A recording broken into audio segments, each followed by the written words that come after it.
Hola, soy Pau y en este video les traigo la historia de Felicitas Sánchez, una mujer que es muy conocida en la historia de criminales en México, y por ser septiembre, el mes patrio, me pareció una buena idea contárselos. Igual en la parte de los comentarios déjenme otras sugerencias de casos mexicanos que quieran ver y con gusto se los hago. Felicitas Sánchez también es conocida como la ogresa de la colonia Roma, la trituradora de angelitos y las fantascigüeñas. Es un caso fuerte y uno de los más conocidos de la historia de México. Personalmente no lo había escuchado hasta que me puse a investigar, pero las cosas que pasan son muy impactantes, así que espero que les guste. Antes de comenzar con el video, como siempre, les quiero recordar que tengo dos canales secundarios, uno de libros y uno de vlogs. En el de vlogs estoy mucho más activa, así que apreciaría mucho si van y se suscriben. De esa manera pueden conocer más acerca de mi vida y podemos conectar más. También les recuerdo que tenemos miembros del canal, que es una suscripción mensual con la cual tienes algunos beneficios, como ver los videos un día antes, contenido exclusivo esporádicamente, y hago reuniones por Zoom con los miembros Supreme, así que si te interesa tener una videollamada conmigo, apreciaría mucho si te unes. También YouTube agregó una nueva función en la cual puedes donar a algún creador, algún video, tiene un signo de corazoncito y dice gracias, así que si quieres hacerlo, de nuevo lo apreciaría mucho. Tiene un costo, así que si no puedes pagarlo o simplemente no quieres hacerlo, no hay ningún problema. Muchísimas gracias por ver los videos y ahora comencemos con este. Felicitas Sánchez nació en la década de 1890 en Cerro Azul, Veracruz, México. Ella tuvo una infancia difícil, especialmente por la mala relación que tenía con su madre, quien era negligente, la maltrataba y además siempre la rechazaba. Personas que conocían a Felicitas desde que era una niña mencionan que siempre fue algo rara.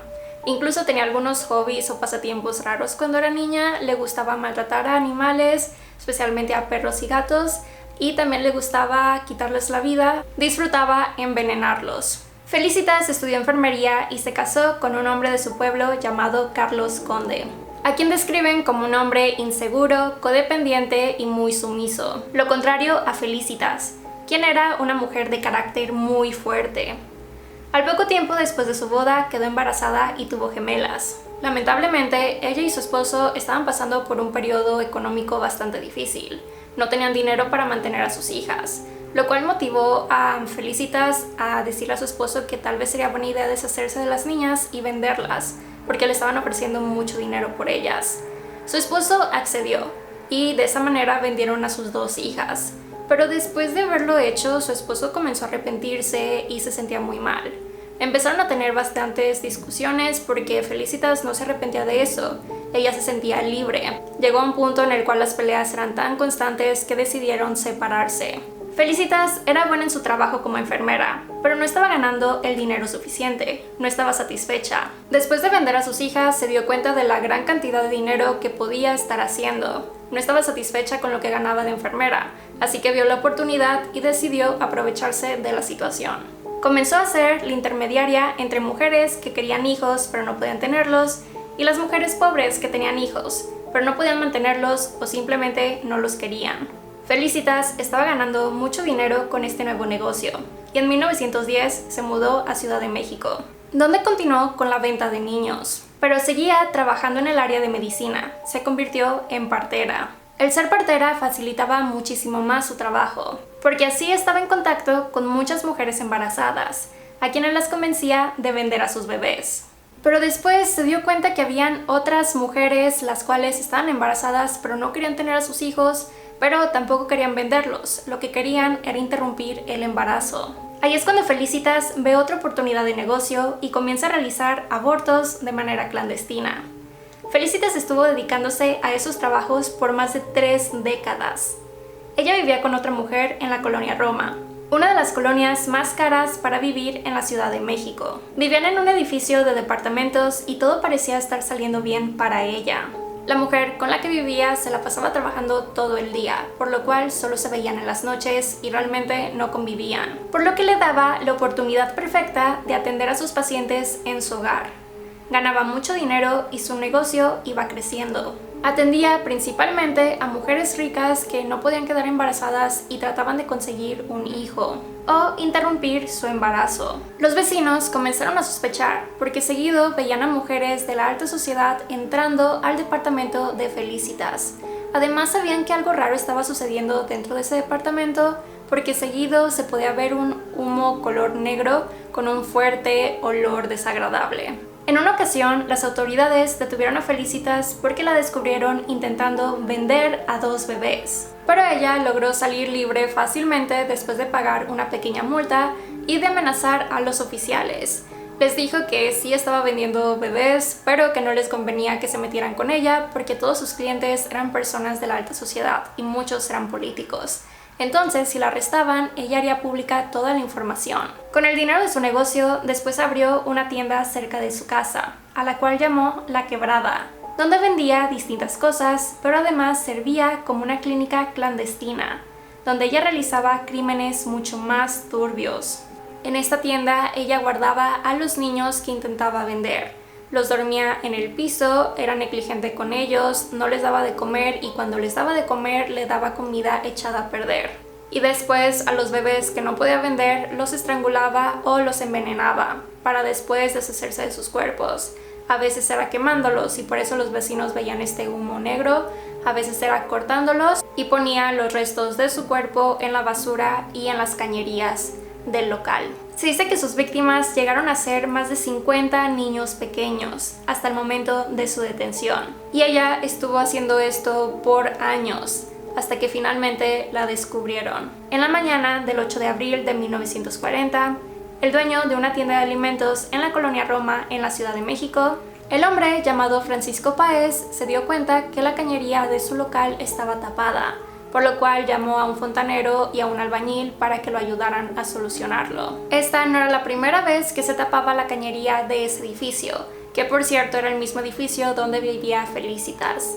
El fontanero y el albañil comenzaron a trabajar para arreglar la situación y cuando empezaron a investigar se dieron cuenta de algo bastante turbio.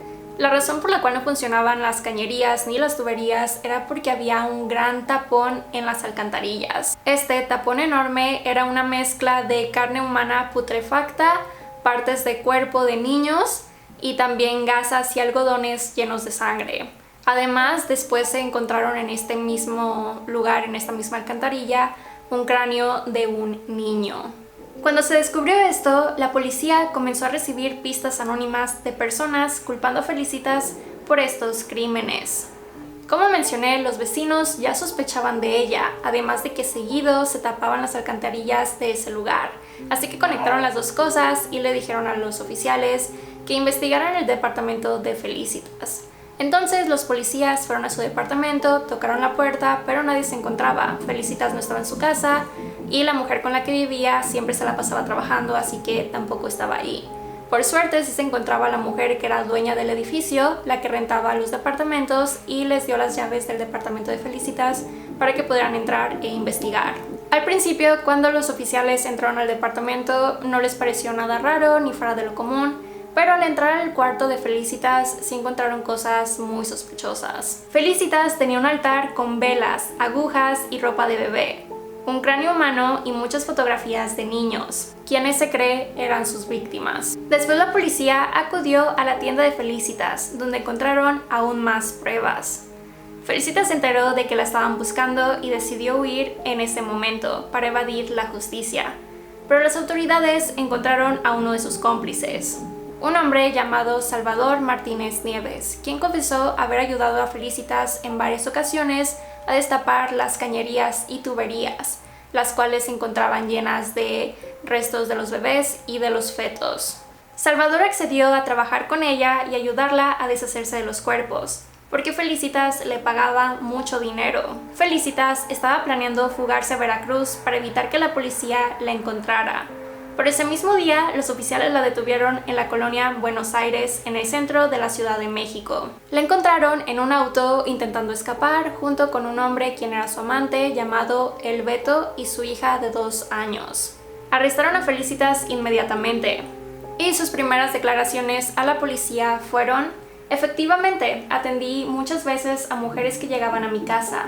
Las atendí de las fuertes hemorragias que tenían, algunas provocadas por golpes y la mayoría de ellas por serios trastornos ocasionados al haber ingerido sustancias especiales para lograr el aborto. Me encargaba de las personas que requerían mis servicios y una vez que cumplía con mis trabajos de obstetricia, arrojaba los fetos al WC.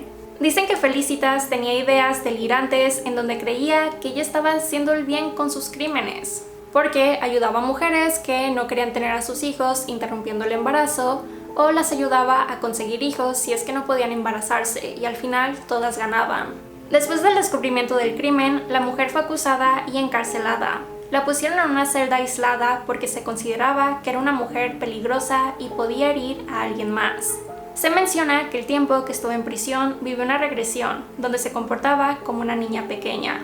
Lloraba todo el día, solo pronunciaba algunas palabras y muchas de estas eran monosílabas. Gritaba mucho diciendo "quiero salir de aquí", y también se arrojaba en el piso, hacía berrinches, se golpeaba, y las veces que la tenían que llevar de un lado a otro, la tenían que cargar porque ella no quería ir, se arrastraba. Llegó el momento de su juicio, pero de nuevo intentó evadir la justicia.